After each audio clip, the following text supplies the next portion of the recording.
Eu estou lendo um livro sobre como melhorar a sua vida, o seu dia a dia, como ter mais equilíbrio, mais harmonia. E nesse livro o autor cita um amigo dele que é um chefe amador, um chefe de cozinha, gosta de cozinhar para os amigos e para os parentes. E esse amigo falou para ele, cara, 15 anos atrás, se alguém dormisse na minha sala, na minha casa, durante um jantar para o qual eu convidei essa pessoa, eu ficaria horrorizado, chocado. Hoje, é uma coisa normal. As pessoas estão cansadas, todo mundo se arrasta no dia a dia, seja durante o seu dia para trabalhar, para conseguir produzir alguma coisa, aquele cansaço, aquela fumaça mental, como eles dizem em inglês, the fog. Seja à noite, quando você chega em casa e fala, já trabalhei, agora o resto do dia é meu, e você não tem disposição de fazer mais nada. Seja ir para a academia, seja brincar direito com os seus filhos, ou então fazer aquela leitura, desenvolver uma outra coisa que você queria desenvolver também, ou estudar para concurso, você já chega completamente exausto. Por que você está tão cansado? Olá, meu nome é Diogo Moreira, sou auditor fiscal da Receita Federal e eu estou aqui para te ajudar a sair dessa vida bandida que é estudar para concurso. Provavelmente o seu dia já começa com um cansaço. É muito provável que você já levante achando não dormi o suficiente, fui atropelado por um caminhão durante a noite, minhas costas estão doendo, eu não estou pronto para começar o dia. Se isso acontece com você com frequência, provavelmente você está acordando no meio de um dos seus ciclos de sono. Existem ciclos de sono, você não começa a dormir do início até o fim do seu tempo de sono e ele é um ciclo só. Não, ele é dividido em vários ciclos, normalmente de 1h30, em média. Pode ser de 1h15, pode ser de 1h45, varia de pessoa para pessoa, mas em média é 1h30. O que esses ciclos são? Eles são os estágios de profundidade do seu sono. Você começa com um sono mais leve, que vai ficando mais profundo, tem aquela questão do movimento dos olhos, tem o sono profundo da memorização, do aprendizado, da recuperação muscular, enfim. Todos esses estágios acontecem em ciclos de mais ou menos 1h30. Quando você é acordado entre um ciclo e outro, ou seja, passou 1h30, passaram-se uns 3, 4 ciclos de 1h30, antes de começar o ciclo seguinte, você foi acordado ou acordou naturalmente, você acorda se sentindo melhor, mais disposto, mais desperto, parece uma coisa mais natural levantar da cama naquele horário. Mas quando o seu despertador toca e você está em outro planeta, não entende nem o que está acontecendo, provavelmente você está sendo acordado no meio de um dos ciclos, naquele momento em que você estava no sono mais profundo. O ideal seria então programar a sua noite de sono para durar certa quantidade de ciclos. 4 ciclos daria 6 horas, 5 ciclos daria 7h30. O ideal seria que você se programasse para dormir essa quantidade, ou 6 horas ou 7h30, ou 9 horas, né? Mas convenhamos. Mas também é interessante que você acorde sempre no mesmo horário ali, mais ou menos, para poder manter uma rotina. Então, para acordar sempre no mesmo horário, respeitando a duração dos ciclos, você teria que deitar sempre no mesmo horário. E isso é ainda mais difícil do que acordar. Então, se você puder, programe a sua noite para você dormir uma certa quantidade de ciclos, coloque o seu despertador de forma um pouquinho variável para prever 4, 5 ciclos para você acordar ali no momento do sono mais leve, você vai acordar mais disposto. Existe um aplicativo que eu estou começando a testar chamado Sleep Cycle, eu vou colocar o link para ele na descrição, e ele monitora o seu sono, é uma coisa meio sobrenatural, ele faz isso só pelo fato de estar na cabeceira ao lado da cama, pelo microfone, pela sua respiração, enfim, uma coisa misteriosa, mas ele monitora o seu sono e é interessante porque eu tenho testado e funciona de fato, e depois ele te passa um relatório. Eu estou postando inclusive no meu Instagram, se você não me segue no Instagram, me segue lá, @Prof. Diogo Moreira. Eu tenho colocado no Instagram esses ciclos de sono para poder monitorar como é que isso funciona e o que está acontecendo. E é legal que ele mostre exatamente os horários em que eu estive com sono mais profundo, com sono mais leve. Você chega quase a despertar durante a noite, depois volta a dormir de novo. E foi especialmente interessante hoje, porque eu tinha colocado ele para despertar em torno de 6 horas. Por que em torno de 6 horas? Porque esse aplicativo ele monitora em qual estágio do sono que você está e ele te acorda num estágio de sono mais leve. Você define uma janela de horário para ser acordado. Eu quero ser acordado entre 6 e 6h30. Então, se às 6 horas você tiver um sono profundo, ele vai deixar para te acordar mais para 6h30 quando você estiver num sono um pouco mais leve. Da mesma forma, se às 6 horas ele detectar que você está no sono leve e está começando a ir para um sono profundo, ele vai te acordar. Foi isso que aconteceu hoje. Eu acordei sozinho, 5h50, tinha deixado a cortina aberta para acordar com a claridade, e aí voltei a dormir e às 6h12 ele me acordou. Eu tinha colocado para me acordar entre 6 e 6h30. E aí, olhando o gráfico, ele viu, o aplicativo percebeu que eu estava indo para um sono profundo novamente. E aí ele tocou e me acordou. Aí eu peguei um martelo, quebrei o meu celular e arremessei ele lá no banheiro. E como eu falei, deitar cedo é um grande desafio. Por quê? Porque a gente vai fazendo as atividades, vai se distraindo com as inúmeras distrações eletrônicas, especialmente, que a gente tem, e vai deixando, eu quero deitar às 11h30. E aí você vai levando a vida como se não houvesse amanhã, até que 11h30 você fala, opa, agora eu vou me preparar para deitar. E aí até você deitar, vai passar de meia-noite e você não vai ter desacelerado durante a noite. Da mesma forma que o seu corpo precisa desacelerar depois de uma atividade física intensa, o seu cérebro também. Não é interessante que você faça atividades físicas muito demandantes, nem atividades intelectuais de muita demanda ou de muito estresse durante a noite.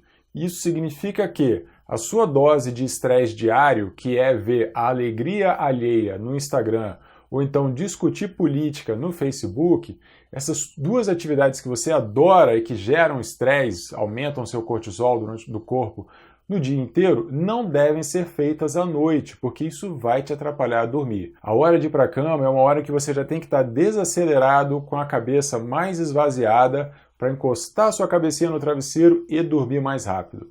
Botou a cabeça no travesseiro, não é hora de fazer planos para o dia seguinte ou para a dominação mundial. É hora de esvaziar, esquecer completamente tudo, todos os problemas, todas as coisas que existem, para pegar no sono mais rápido. Tente também, na medida do possível, deixar o quarto na total escuridão. Coloca fita adesiva na luzinha do videocassete, para quem é da minha época, ou então na luz da televisão, na luz do ar-condicionado, enfim, apaga tudo, porque quanto mais escuro, melhor. Se você tem que acordar cedo, acordar com a luz do dia também é uma boa. É a forma como os seres humanos fazem há milhares de anos. Eles deitam quando escurece, ou um pouco depois, e eles acordam com a luz do dia. É uma forma natural, o seu corpo vai receber isso muito bem. Existem também despertadores que, em vez de fazer som, acendem luz. É uma outra possibilidade, eu não testei ainda. Mas muitas vezes, dormir durante a noite, mesmo que você durma no período programado por você, não é suficiente. Tem gente que sente aquele sono depois do almoço e precisa fazer a famosa siesta, que é dar aquele cochilinho rápido depois do almoço. Isso era muito comum antigamente, por motivos óbvios, né, que era uma coisa que aumenta a sua produtividade, mas no mundo acelerado de hoje em dia, as pessoas fazem isso cada vez menos. Porém, observe o seguinte, se o seu corpo está pedindo desesperadamente que você deite, é sinal de que você deveria deitar. Então, se você de alguma forma puder fechar os seus olhos 20, 30 minutos após o almoço, isso já dá uma recarregada boa, suficiente para você ter uma tarde produtiva também. Forçar a barra, insistir, vai significar uma tarde de pouca produtividade, de pouca concentração, e a outra opção, e mais comum, que é tomar aquele café, na verdade você está driblando um sintoma do seu corpo. Seu corpo está te dando o recado de que ele precisa descansar, então obedeça. E eu li no mesmo livro que eu citei no começo do vídeo, vou colocar um link para ele aqui na descrição, mas só tem em inglês, ele não foi traduzido para português ainda. Eu li nele que existe uma teoria de que você precisa de um número X de ciclos por semana. O ideal seria dormir 5 ciclos por dia, o que dá 7h30. Mas, claro, a nossa vida varia bastante, existem imprevistos, mas existe uma carga semanal de ciclos, e se você multiplicar 5 por 7 dá 35, então 35 ciclos seria a sua meta semanal. O que faz muito sentido, porque você, mesmo que durma mal uma noite, você consegue compensar na noite seguinte e tocar o resto dos dias normalmente. Então, essa teoria faz sentido e ela diz que você precisa de 35 ciclos por semana. Qual é a boa notícia? Ele também diz que se você dormir 6 horas à noite, o que daria 4 ciclos, e fizer uma siesta, né, aquela siesta depois do almoço, de 30 minutos, esses 30 minutos nesse horário também contam como um ciclo. Então, no final das contas, você teria feito 5 ciclos naquele dia. É interessante porque essa siesta rápida, se você dormiu um pouco menos do que o ideal à noite, mas você fez essa siesta, à noite, na hora de dormir de novo, você está mais descansado e você não está sentindo aquela falta de sono. esses 30 minutos conseguem repor um pouquinho daquilo que faltou durante a noite. Uma outra coisa que tem sido muito ligada à fadiga diária também é a falta de vitamina D. A gente está tomando sol cada vez menos. E tomar sol não significa aquele sol que você pega no braço no ônibus indo para o trabalho de manhã. Significa caminhar, fazer uma atividade ao ar livre, pegando um solzinho interessante, mais intenso, durante 20 a 30 minutos. Uma caminhada diária ou 3 vezes na semana já seria suficiente para você repor a sua vitamina D. Lembrando que tomar mais vitamina D em forma de pílula, alguma coisa assim, não é tão eficaz quanto simplesmente pegar um sol. Esse autor fala inclusive de uma rotina que ele tem para acordar, que é levantar, tomar um copão de água natural, com um pouquinho de sal, uma pitada de sal, de preferência aquele sal rosa do Himalaia, e 1/4 de limão espremido, para você repor os sais minerais que você perdeu durante a noite. A água filtrada não é muito boa, tem que ser uma água mineral. Se você não tiver, um pouquinho de sal, um pouquinho de limão, traz esses minerais para você repor assim que você acorda. Logo depois disso, fazer uma atividade física durante 5 minutos, qualquer coisa que seja.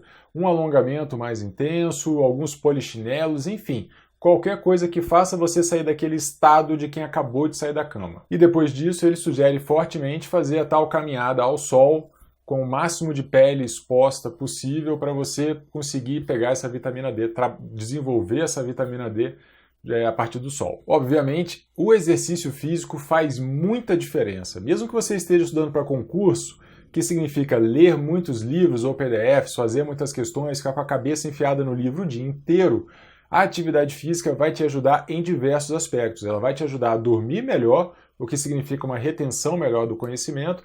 Ela vai te ajudar a aguentar mais essa postura de ficar sentado o dia inteiro e vai te dar mais disposição. Com mais disposição vem mais concentração. Enfim, a atividade física, mesmo que seja 3 vezes na semana, é muito importante. Que ela seja o mais intensa possível. Então, se for uma simples caminhada, que seja uma caminhada vigorosa, nada de fazer aquele passeio do shopping, uma caminhada mais forte, no máximo do ritmo que você aguentar. E o café? O café é seu amigo ou seu inimigo? Eu jamais vou dizer para alguém parar de tomar café completamente. Eu estou diminuindo a quantidade de café que eu bebo para quase zero. Já tem aí alguns dias que eu não estou tomando café e eu estou buscando fazer isso porque quando você elimina o café do seu dia a dia, você vai sentir aqueles sintomas mais fortes. E se você quiser ouvir esses sintomas, você vai pensar, não, o que eu tenho que fazer para estar em harmonia, em equilíbrio com o meu corpo? O que eu tenho que mudar na minha rotina para não sentir mais essa necessidade fortíssima de tomar o café? Porque essa necessidade fortíssima significa que alguma coisa está errada, que você está precisando dar uma pausa, que você está precisando acertar alguma outra coisa no seu dia a dia. Lembre-se, o seu corpo cria resistência ao café. Aquele expresso curto que você tomava 5 anos atrás já não faz nem cosquinha mais. Hoje você já toma um copo descartável quase cheio de café 3 vezes ao dia. Não está resolvendo o problema, você não está trabalhando a real causa dessa necessidade de tomar café e você vai ficar cada vez mais dependente. Se você acha que não está dependente, experimente ficar 48 horas sem tomar café e me diga se você sentiu dor de cabeça ou não. Lembrando, claro, do efeito rebote do café. Da mesma forma que ele te joga para cima quando você bebe, em vez de você voltar ao normal depois, você afunda num buraco de indisposição e cansaço. Dizem também que o café desidrata, mas pelo que eu tenho lido, a coisa não é tão séria assim, até porque o seu café é feito com água. Você pode começar a experimentar trocar o café por chá. O chá também tem um efeito ali de te acordar, te dar mais disposição, mas ele tem muito mais água e menos cafeína. É uma forma de buscar essa transição se você resolver cortar o café do seu dia a dia a partir de agora. E beber muita água é fundamental. É aquele papo, é aquela conversa, você ouve as pessoas falarem isso e já nem dá mais bola. Mas experimente fazer alguns testes. Experimente fazer esse copo d'água que eu te falei quando você acorda. Com aquele sal, com limão, mas principalmente um copo grande e bebe essa água toda. Você imediatamente vai se sentir mais disposto e mais desperto.